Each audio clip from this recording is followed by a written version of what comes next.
So first of all, thank you for joining me today. This is very nice, very cool to have you. I know as like it's especially you know going to be very interesting to talk to you about this just because like you've very recently been through all of this stuff and a lot of these processes. So you've got like firsthand knowledge of what it's like to navigate trans healthcare in 2021. Unfortunately and fortunately. um, so I guess like the first question was just how difficult was it for you to even like find a healthcare provider in the first place, like in terms of like getting hormones and stuff? In terms of hormones, definitely. I think when I was thinking of starting, I asked my family doctor, and he didn't know anything about it because he's your usual doctor here in the South who, along with not knowing about the specific questions I was asking, didn't know anything about trans people in general. So everything I found was basically online from other trans people about how to start hormones, the effects, and all that. And kind of it was in between Tumblr and Reddit and Google, I guess. But then they all pointed me towards Planned Parenthood, and that was where I got my hormones first prescribed. I had a really good doctor from there, so Planned Parenthood is pretty good with this stuff. Um, but it kind of it's kind of hard to find if you're looking for it alone to figure it all out. And I still had to have insurance cover it and everything. Yeah. Um, there's services now that are like more predatory. If you ever hear this thing called Plume, they advertise on Tumblr. I've seen, but they're a service that like charges you for testosterone or hormones. Um, Except I think at like really high rates when like you can get it from Planned Parenthood if you have insurance for like 10 under 10 a month. Mhm. Um, but yeah, or less if you get bigger supply. Yeah. Yeah, and I think that's like it's really important to like talk about that too because like I think I was reading in one of the studies that I was looking at that there's only like as of 2018 there were only like 36 like trans healthcare like specialists in all of North America. Yeah. like Hmm. um in terms of like well not like specific only 36 physicians but like 36 like healthcare centers specifically for trans people, which I was like Oh yeah, we don't have any of that near us. yeah, and I was like because the study was comparing that to places like Europe where there's pretty much at least one in most major cities. I think the guy who was writing it was from Germany, so he was saying like a lot of major cities in Germany have um specialists like that, but Oh yeah, like it's because that's like they have like clinics and such. I've heard mhm, of the clinics in Britain that they aren't any good, but they do have clinics specifically for that. I don't think we even yeah outside of those like probably individual uh specialists, we don't even have like actual. I think Planned Parenthood is as close as you can get to a transgender focused mhm. um group because you're not really gonna find that anywhere. Mhm. Um, so also, I guess a bit of a follow up. So, going beyond hormones, what was it like? Like, how difficult was it to find, someone that would do like the top surgery and stuff? Oh, someone who would do the top surgery is very rough because once again, in our location, there are like no doctors really close to us that specialize. The thing is, there are a lot of cosmetic. You can ask pretty much any like cosmetic surgeon, which is what my mom thought was the thing that you could just find a doctor here who will agree to do this type of thing for you. I did find one doctor who I had a surgery on my back for an issue, and he said he could do top surgery, but like he didn't specialize in it, so I didn't trust him. And that's what I would say to anyone else who's looking for that. Is like there are doctors who say that they can do it, but unless they have a documented history with a portfolio and like all this stuff, which is all on you to find, um, it's not a good idea. Um, First, I've made a whole like multi-step process of finding a doctor. But first, you have to deal with your insurance before you even really find a doctor. You can list Google, and there's a couple sites on Google that will help you find top surgery doctors. I think they're made by trans people, or you can ask people online um, who their doctors were, and they post their names uh, and wait, their names and the results that they got. Um, like the trans photo bucket is famous for that. But even if you like list all your doctors out and stuff, you shouldn't like narrow it down too much until you figure out which doctors take insurance and then which doctors take your specific insurance. Okay, cool. Um, yeah, we already kind of touched on a couple of my other points. I think we talked about sort of like um definitely the lack of like general knowledge about like trans issues and stuff in the medical community. It's really interesting. I was reading a couple studies from 2018 that were basically all from this like one journal where they were like just talking about like trans stuff. Um, and yeah, they were talking about how there's just so little information, and it's such like a, not that like transgender people are new, like it's a new phenomenon, but it's something that like the medical community hasn't really taken very seriously before. Yeah, and I feel like we still don't know a lot of like the more nuanced stuff with Hmm. trans people and how hormones like affect different like trans people and how the surgeries do, because every time when I've started hormones and during top surgery I had to sign waivers and such, Hmm. uh that they were optional to like give the information, but it's clear that they need more information because they ask you for your feedback on it. Like Hmm. they're like, oh, is this going well and whatnot, and it's specifically, it's, I can very much tell it's because they don't have data on it and they want to like diversify their data by asking their patients themselves, and it's like, well, yeah, because you guys never did like the studies Yeah. for this.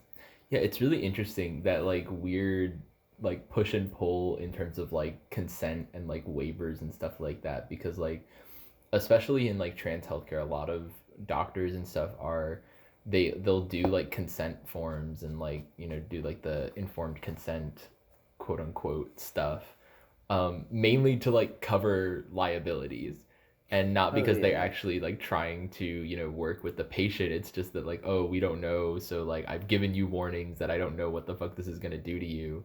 yeah. um so yeah, it's really interesting. Again, I was reading some stuff about how a lot of the ways that like doctors who practice trans healthcare and stuff like that, um sort of like speak to this sort of like informed consent approach to it, but at the same time are very much like, oh, we have to like exercise some sort of like medical authority in these situations, and like a lot of the times like going on and like subverting patient autonomy. Like one of the stories I read was about this, I think it was a nurse practitioner or something like that, who had a trans woman patient who was on estrogen, but she was in her 50s, I believe.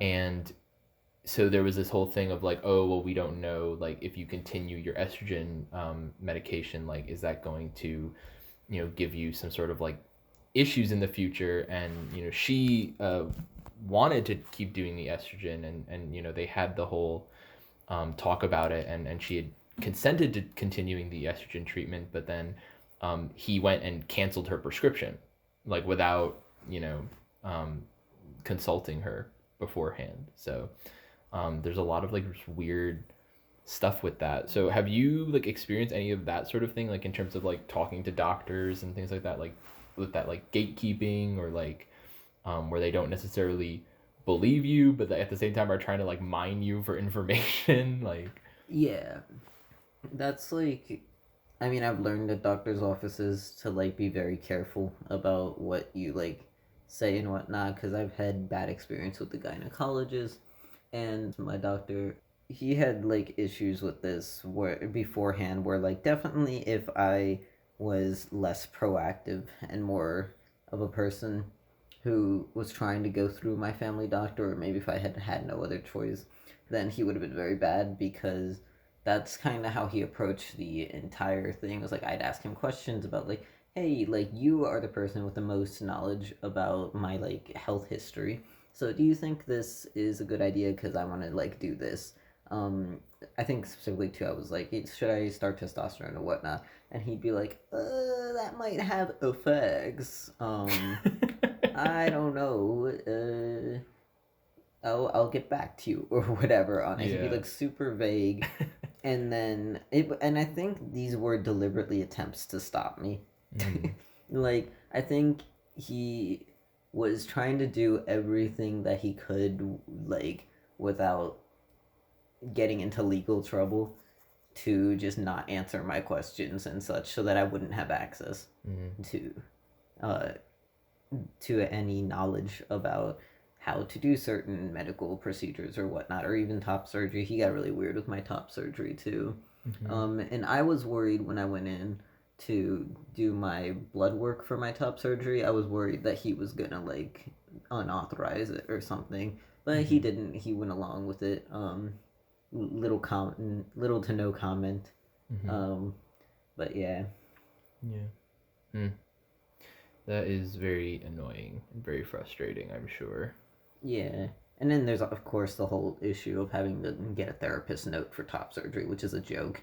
Yeah. Um, That was actually I was interested about that because like I noticed this really interesting contradiction in, in a lot of like the ways that you all the hoops that people have to jump through to like get hormones and gender affirming surgeries, where it's like a lot of uh, doctors and stuff won't treat a patient who has like who is like experiencing like quote unquote like mental illness or something like that, like depression or anxiety, but you require a gender dysphoria diagnosis to even get referred to a doctor in the first place, which is considered a mental illness. So it's like, yeah, and then the fact that 100% I think with depression and anxiety, most trans people probably experience that, like especially during these times because it's a very difficult transition to be going through,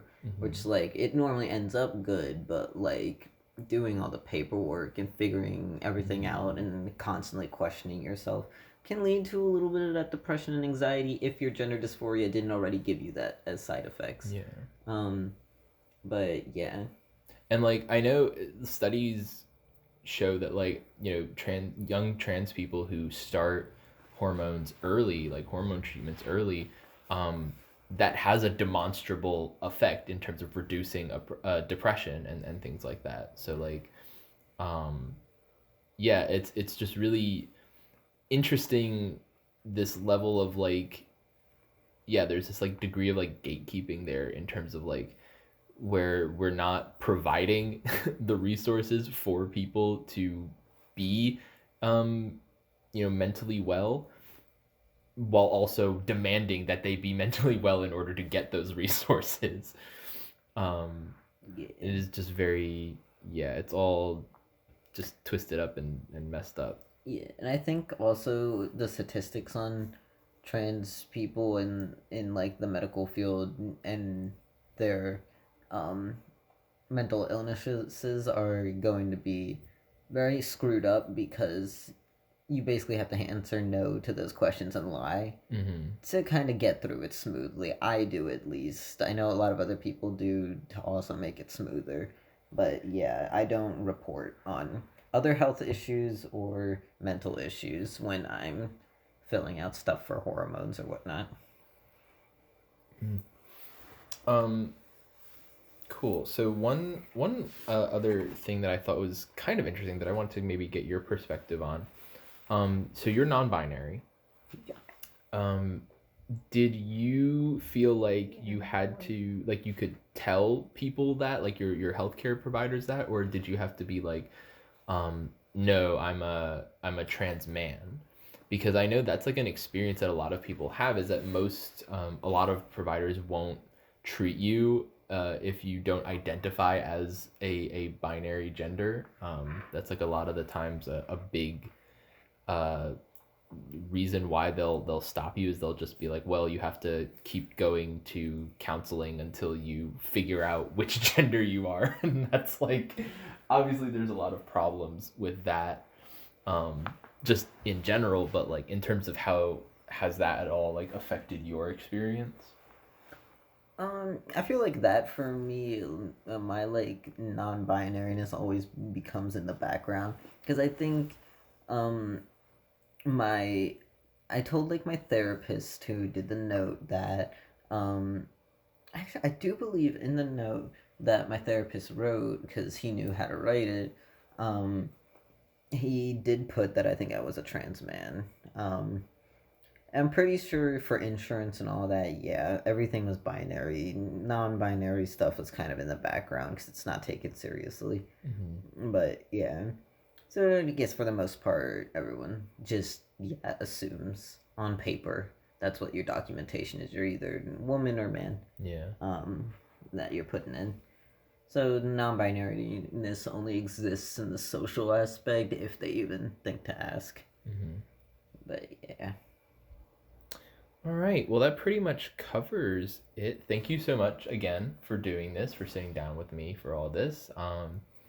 Yeah, it's really important, I think, to talk about this kind of stuff because obviously, like you said at the beginning, it's so hard to get information from healthcare professionals, and a lot of the information about these things has to come from people speaking out about their experiences. Yeah. Um, And I feel like with a lot of other issues with, well, a lot of everything else to do with American healthcare, it has turned to the point where I feel like healthcare is more combative.